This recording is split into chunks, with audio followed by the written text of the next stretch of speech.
Hello, good afternoon, everyone. I am audible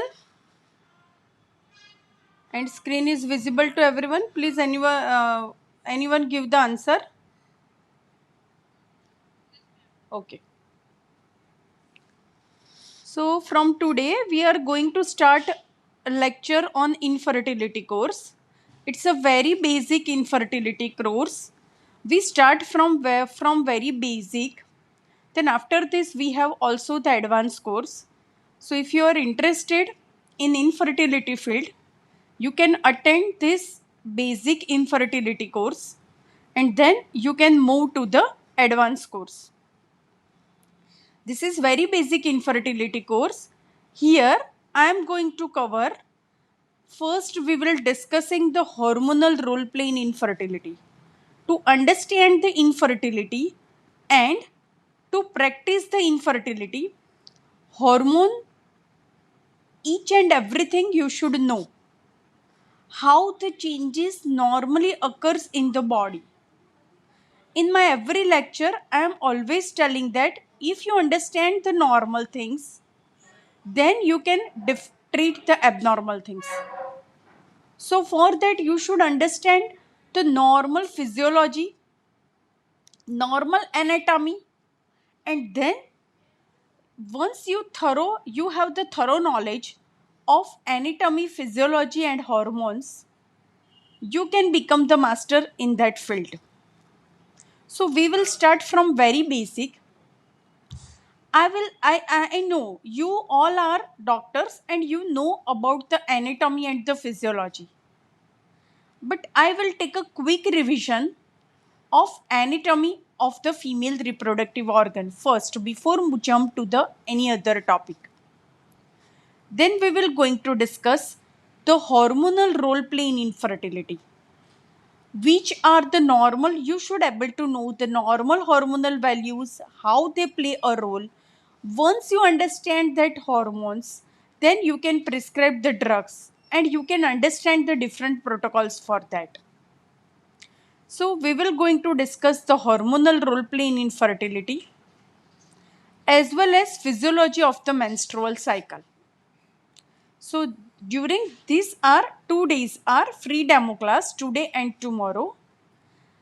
During this 2 days class, I will going to cover anatomy of the female reproductive organ, physiology of female means normal, hormonal role play in infertility, and the menstrual physiology. Rest of the classes are paid classes. So from Thursday it will be the paid class. So in that there will be the daily lecture, daily live sessions on at a 3 p.m. regularly for 45 minutes, 3 to 3:45 p.m. daily. Here we will going to discuss different protocols.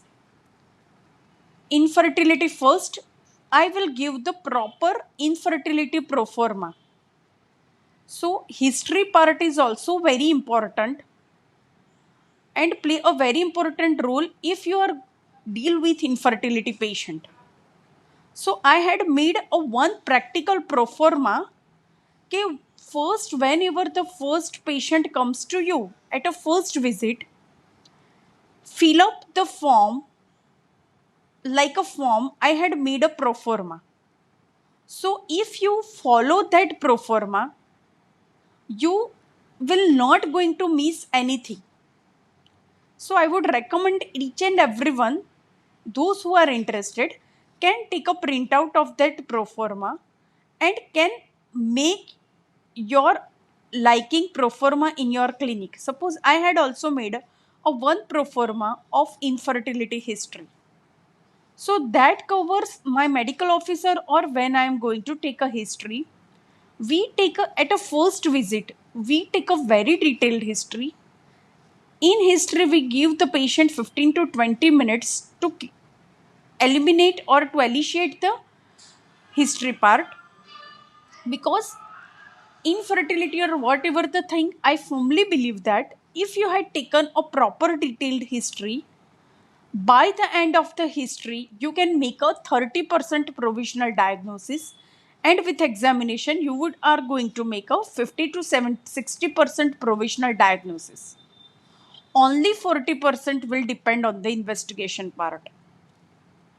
So by the end of the examination, 60% provisional diagnosis had been made in your mind. This patient may be suffering from tubal factor infertility. This patient may be suffer from male infertility or kind of that. So that's why detailed infertility history is very important. Then we will going to discuss the pathology. What is pathology? So infertility is like a maths. 1 plus 1 is equal to 2. So in infertility, it's the same kind of that. Always there is a problem at a 4 level.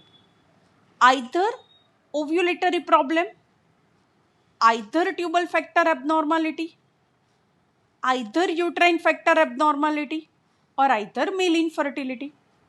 So in चारों में से either from all 4 of this, one part you have to pick up, and that is your decent knowledge depends on.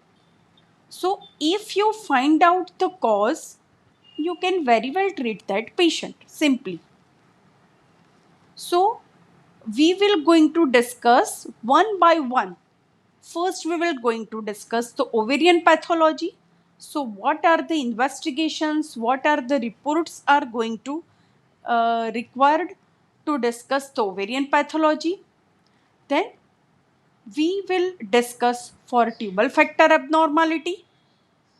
Third one is uterine factor abnormality, and fourth one is male infertility. So we will going to discuss one by one each pathology. Every composition, what are the abnormalities?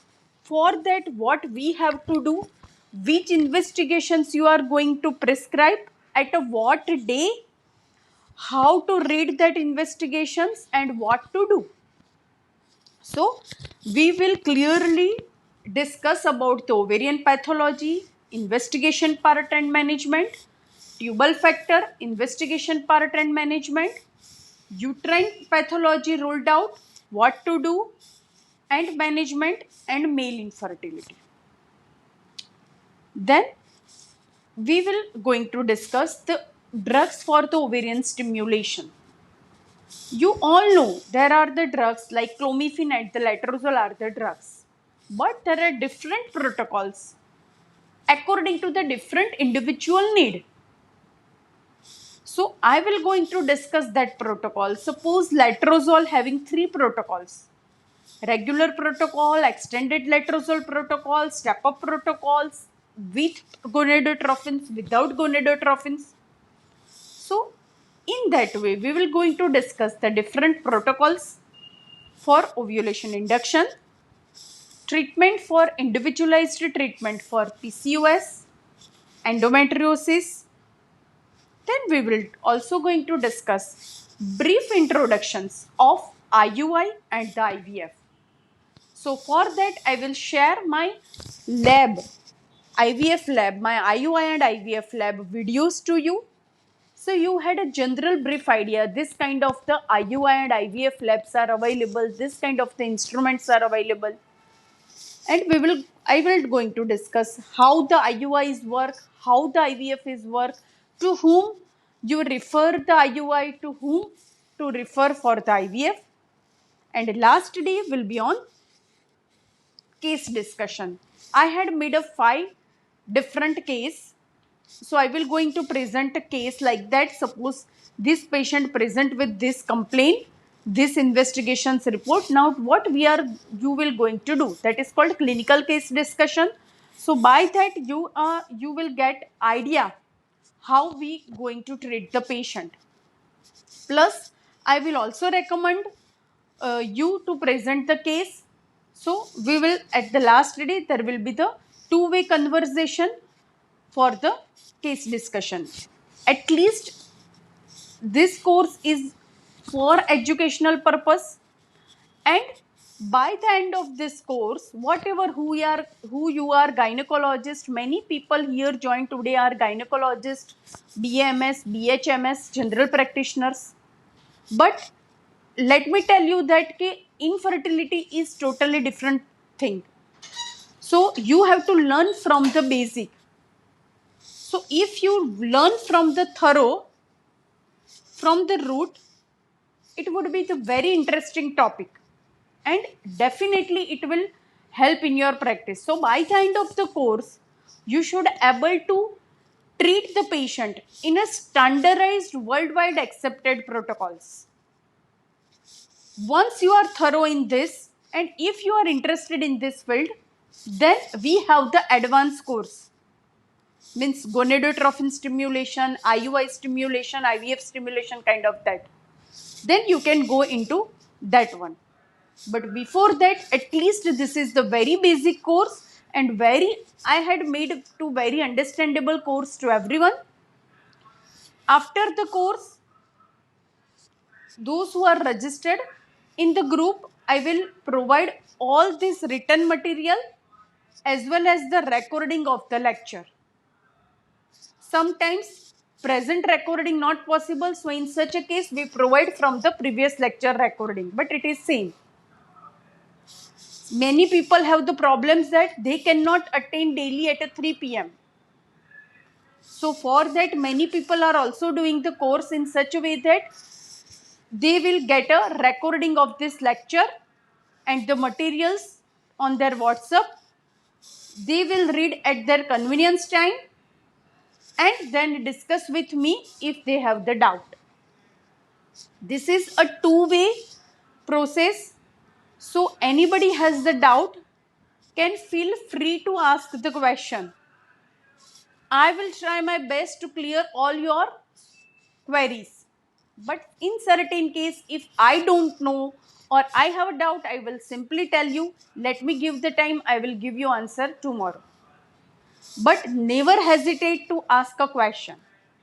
Because if the question arises in your mind, then you can able to learn. Okay? So without wasting a time, we start quick 10 minutes of anatomy and then we will move to the hormones.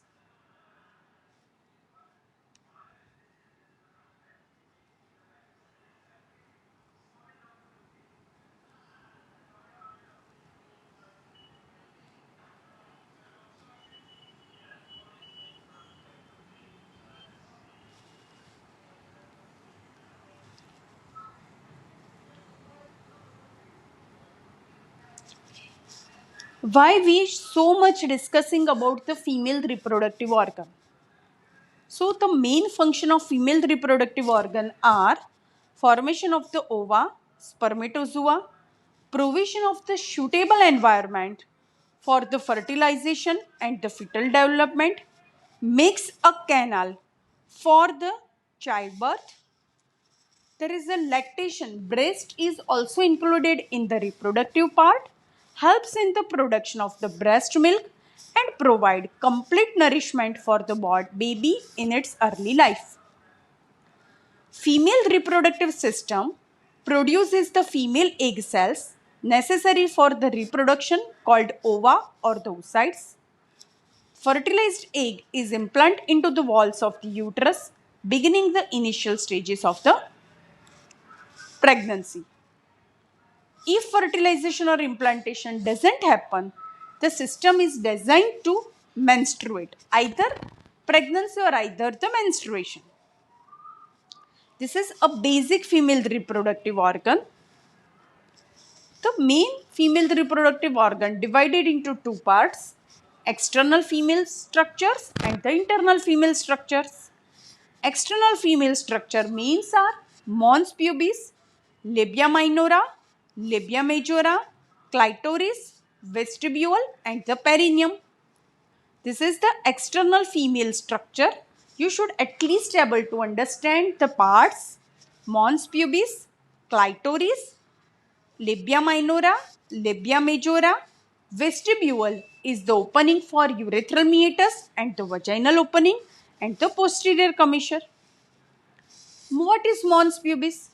It is a soft fullness of subcutaneous tissue prominence on the symphysis pubis, covered with pubic hair. Labia majora are two rounded fleshy fold of tissue extend from mons pubis to the perineum. Why it is developed? Protect the labia minora, urinary meatus and vaginal introitus. Labia minora located between labia majora. The inner surface are similar to the vaginal mucosa. Rich in vascularity, contains the sebaceous gland. Clitoris, it is an erectile organ in female. Vestibule is the oval-shaped area formed between clitoris, labia minora and fourchette or hymen. It contains external urethral meatus, vaginal introitus and Bartholin glands. Perineum is the posterior part of the external female reproductive organ. Extend fourchette anteriorly and anus posteriorly. Now the internal female structures are vagina, uterus and cervix, fallopian tubes and the ovary. So this is the basic structure. Uterus. Uterus is a hollow pear-shaped muscular organ. Size of the uterus, generally we remember the size as a 6 by 5 by 4 approximate. 1 centimeter above or below is okay. But generally you have to keep in your mind size is 6 by 5 by 4. Normal weight is 60 grams. Normal position is anteverted anteflexed. What is that anteverted anteflexed? Many people have the doubt and confusion. Let me clear. Suppose this is a uterus. This is uterus. This is cervix and the vagina. Here is the bladder and rectum. Now, if the uterus is like this way towards the bladder, it is called anteverted anteflexed uterus. Because cervical opening makes an angle of 90 degree with vagina. And when it folds towards the bladder side, it is anteverted anteflexed uterus. 80% of the uterus are anteverted anteflexed position. But 20% uterus are retroverted position. Retroverted means if the uterus towards the rectum side, then it is called retroverted retroflexed uterus. So this you should understand, because retroverted uterus or retroflexed uterus can also be a cause of infertility. That's why it is important to know the position of the uterus. 80% of uterus are anteverted and anteflexed. Only 20% are retroverted, but it could be the cause for infertility. Uterus is basically divided into three parts. Part of the uterus are fundus. What is called fundus? This is a uterus. So this is called fundus. Upper dome shaped area is called fundus. Middle portion is called body and cervix.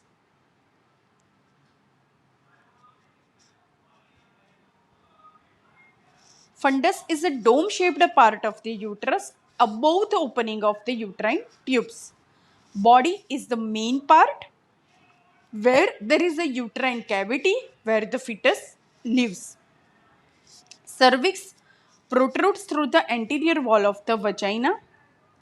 Three layers of the uterus are, this is uterus. And here it's a cavity.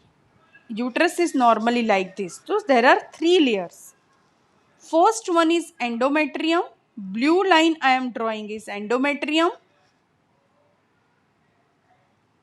Black one is myometrium. and outer covering is called perimetrium. So blue one is endometrium, black is perimetrium, myometrium, and red one is perimetrium. So these are the three layers of uterus. Perimetrium means peritoneum, outside covering. Anteriorly it lies on the fundus and body of the uterus. Plus what happens? Why we learn this? Because this is uterus and this is bladder. So this perimetrium folds like this way anteriorly between the bladder and the uterus. So the fold between bladder and uterus is called vesico-uterine fold. This is this green one. This fold is called vesico-uterine fold. Same way, the fold between rectum and uterus. Rectum and uterus is called pouch of Douglas. Pouch of Douglas is important site for endometriosis and it is the cause of infertility. So you should have a keep in mind what do you mean by POD, what do you mean by vesico-uterine fold.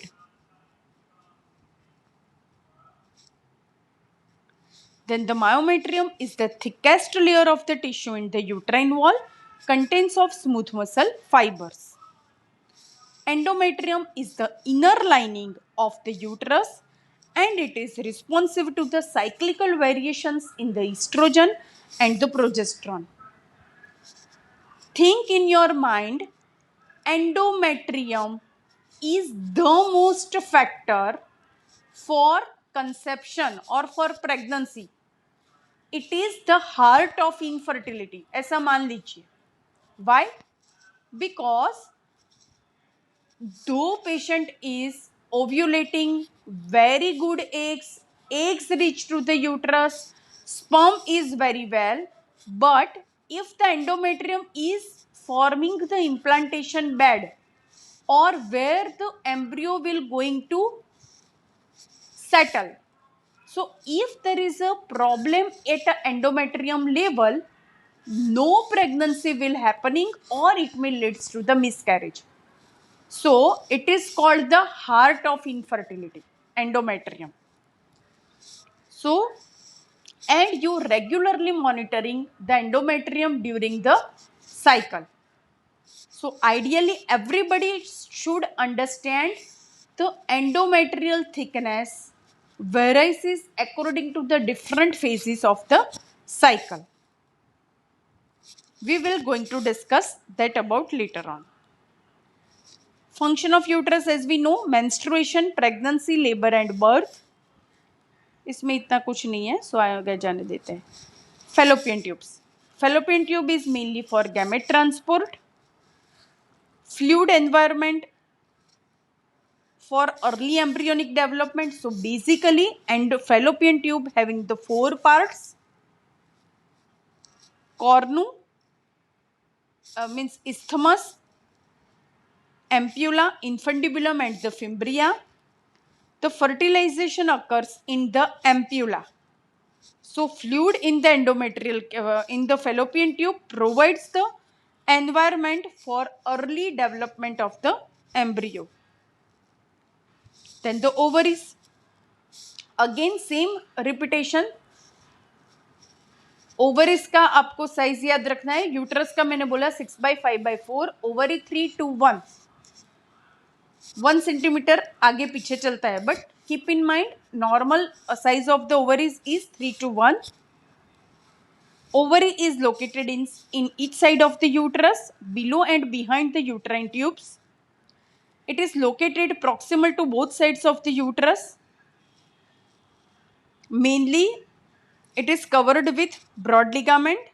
Function is to produce the egg, mature and discharge the egg. Plus, it also helps in the development of the secondary sex characters. function is mainly for the ovulation and maintains the female hormones. So this is the main structure how implantation happens. What happens? Simply at the day 2 of the cycle, at the day 2 means menstruation के day 2 के cycle पे there is a HPO exists. Under the influence of HPO, what is HPO exists? Hypothalamo pituitary ovarian axis. Hypothalamus situated in the brain, and there is an anterior pituitary. So hypothalamus, pituitary and ovary are connected, interconnected. So if there is a balanced hormone secretion, FSH and LH from the hypothalamus, they will stimulate egg production in the ovary. Ovary में egg will matured, ova will released from here. The process is called ovulation. This egg will captured by the fallopian tube, gradually moves under the ciliary movement in the fallopian tube, reach to the ampulla.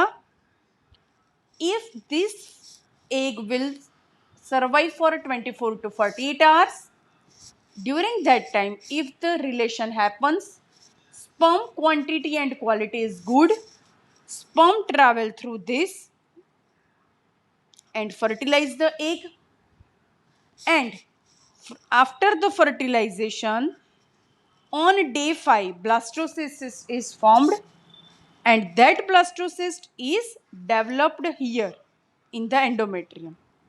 So this is how the pregnancy happens. So for in layman language, what does that mean? 4 factors mean play a role. First, ovulation means egg should be formed, egg should be released. One thing. Second, once the egg released should be catch up by the fallopian tubes, that is factor 2. If egg is catch up by fallopian tube, third, semen part should be normal for the fertilization and embryo formed, then it has to, for the implantation bed should be good, so uterus should be good. So if we differentiate or we stimulate means we differentiate the factors, whether it is ovarian, whether it is tubal, whether it is male or whether it is combined, then our treatment part would be easy. So this is a basic all about the anatomy and the physiology. Now we are going to start the hormone. I will take a little bit of hormones today, then tomorrow complete the hormones and the physiology of the menstruation. The problem is that today is free demo, so I had started the lecture very early. So this meeting is going to end now. So you have to log in again. So please log out and log in again. Everyone clear? Please log out and log in again, because this meeting will going to interrupt suddenly. So everyone log out. I am going to log out and then rejoin.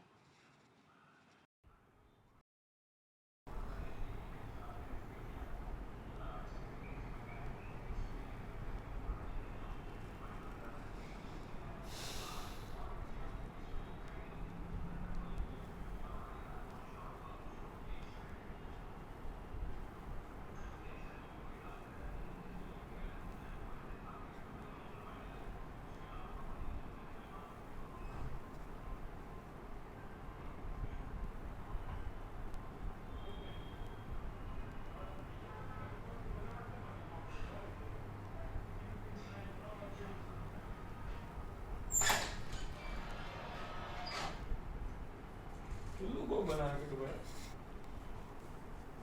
તો ગુટુભાઈ ઉલ્લુ બહુ કેમ? બનાવવા માંડ્યા. પહેલા કે 3 વાગે, પછી કે હવા 3 વાગે, પોણા 13 છે તો એ હલતો નથી. અને 3 મારવી ક્યાં મળતું રહેવા દે, તો હજી રહેવા દે, આપણે ક્યાં કરવું છે. પણ આવી રીતે બોલાવે એટલે બેટા તું આવ્યો નતો. આવી જતો કે તું મારી કોઈ કીધું તો કરતો નથી પરાણે મારે જેમ કેમ હોય બહુ મને થાય ના ના કરો આવી જાને દીકરી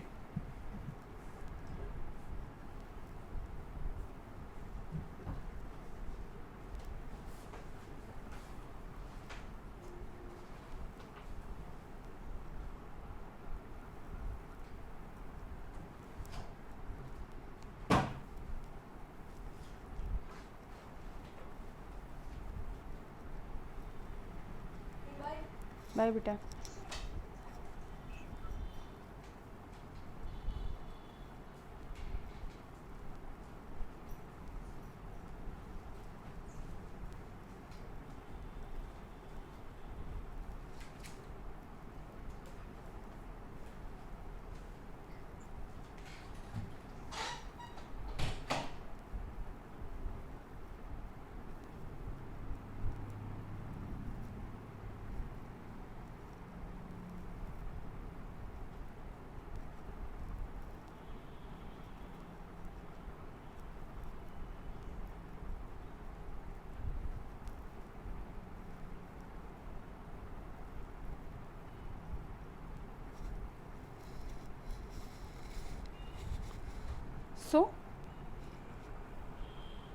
So start with hormones role play in infertility. The hormones, basically what is hormone? First of all, we have already learned in our 12th standard. The hormone is a substance that control how organ work, made by certain glands and stroma. The important hormone for female reproductive organs we are going to discuss are estrogen, progesterone, testosterone and the androgen. So ovaries are mainly secrete 4 hormones: estrogen, progesterone, testosterone and the androgen. Hypothalamus, as I told you, there is a main axis is formed, correlation between hypothalamo pituitary ovarian axis, that is called HPO axis. This is HPO, so it is called HPO axis. There is hormonal correlation between for formation of the eggs, ovulation and rupture of the follicles. HPO axis plays a role. So from ovaries are going to secrete estrogen, progesterone, testosterone and the androgen. Hypothalamus is going to secrete thyrotropin releasing hormone, prolactin releasing hormone, GnRH. Main is GnRH. We have to understand this hormone, GnRH. Gonadotropin releasing hormone is called GnRH hormone, is the main hormone for activation of the follicles, are secreted from hypothalamus. From pituitary, FSH, LH, prolactin, TSH. Main 4 hormones are FSH, LH, TSH and the prolactin. Then others are growth hormone and ACTH. From thyroid, T3 and T4, and from adrenal all this testosterone. But that इतना importance नहीं है हमारे लिए. Main important hormones are ovaries में oestrogen, progesterone, testosterone and androgen. From hypothalamus GnRH, from pituitary FSH, LH, TSH, prolactin.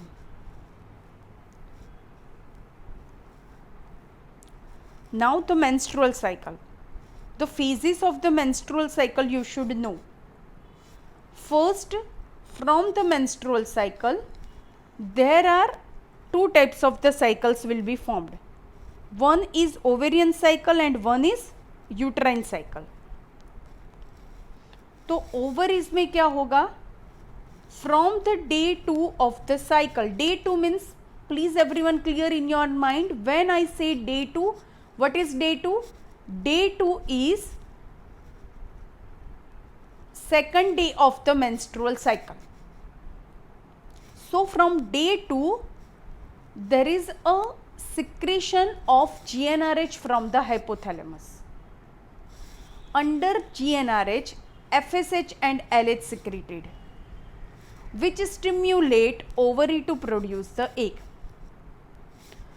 Gradually, egg will increase in the size, lead the size, so leading follicle will be formed, and once the follicles get matured, it ruptures, called the ovulation. So the process of forming follicles till the rupture, means till the ovulation, it is called follicular phase. So before the ovulation, ovarian phase is termed as a follicular phase. Under this follicular formation, endometrium of the uterus also grow. So it is called proliferative phase. So in ovary up to ovulation is called follicular phase, and in uterus it is called proliferative phase.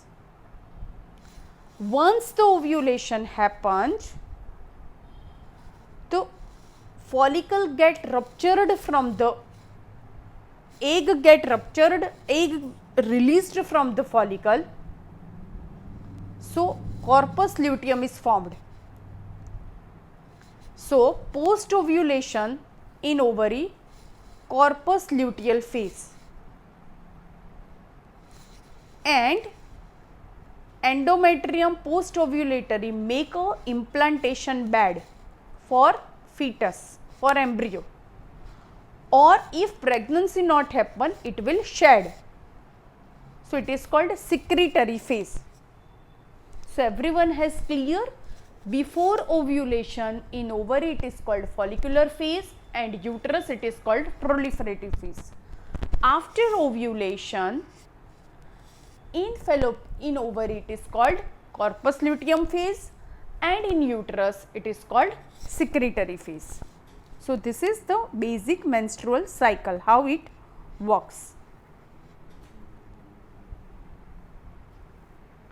This we are going to discuss tomorrow. The basic anterior pituitary hormones are FSH, LH and the HCG. Gonadotrophin hormones are FSH, LH and the HCG.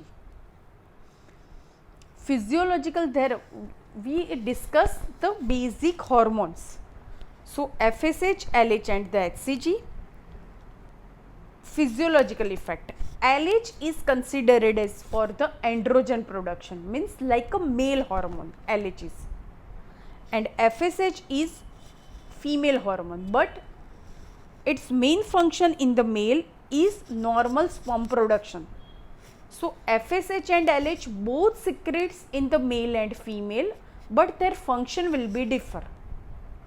For male, LH is required for androgen production, and FSH is play a vital role in normal sperm production. In a female, FSH is enhance the production of estrogen and development of the follicles.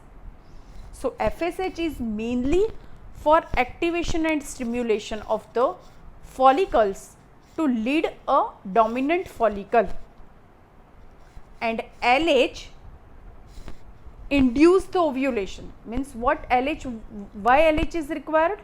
FSH is for initiation and activation of the follicles to form a mature.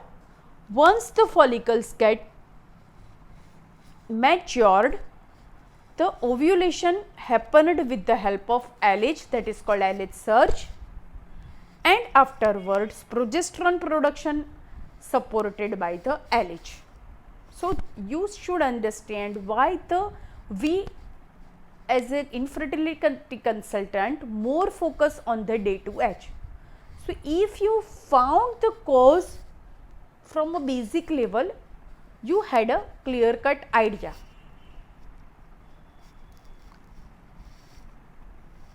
Then the GnRH is called gonadotropin releasing hormone. Gonadotropin releasing hormone are mainly secreted from the hypothalamus. Under the GnRH secretion or the stimulation, FSH and LH get activated. Now this GnRH have analogues and antagonist. Analogues means agonist and the antagonist. GnRH agonists are leuprolide and triptorelin. What is the effect of GnRH analogues? GnRH analogues have two types of effect. If we GnRH analogues given for very short time or short duration or in a minimal dose, it causes the flare up effect. Flare up means वो एकदम से FSH LH को boom करेगा, secrete करेगा. If we give for short time and in a minimal dose, it will gives rise to the flare effect. But the beauty of this hormone is, if we give GnRH analog for long duration, more than 7-8 days, or in a very high dose in a depot preparation, it causes down regulation. What is down regulation? It will prevent the production of FSH and LH. So this should keep in mind. This is the total vice versa response. No, many of the people are very confusing in GnRH analog. If we simple thing you should, why that is, that I don't know have the answer, but remember in your mind, if we given for short time, it causes the flare effect. Flare means sudden stimulation of FSH LH. But if we give long duration or a high dose, it suppresses the function of FSH and LH. Then GnRH antagonist are cetrorelix. Basically antagonist used to prevent LH surge, to prevent ovulation. So basically this hormone is useful in IVF cycles, in vitro fertilization cycles, and in certain IUI cycles where we are going to remove the follicles, means eggs outside the body. So till that ovulation should not be happened. For that, to prevent the LH surge, we required the GnRH antagonist. Clear?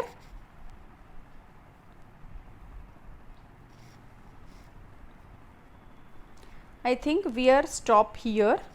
Tomorrow we will going to discuss the steroids, steroidal hormones, and physiology of the menstrual cycle. Okay, so anyone have the questions, can ask a question. Till that, anyone has the doubt in your mind, can ask the question, or shall I end the meeting? Tomorrow we will meet at 3 p.m. and continue the lecture, as well as I will going to complete the physiology of the menstruation. Okay. Anyone have the question to ask, or shall I end the meeting? Hello, I am audible or not? Okay. So today I am ending the meeting. Anyone has the question or doubt regarding this lecture can also ask tomorrow. We will going to meet tomorrow 3 p.m. Till then, bye bye, good day.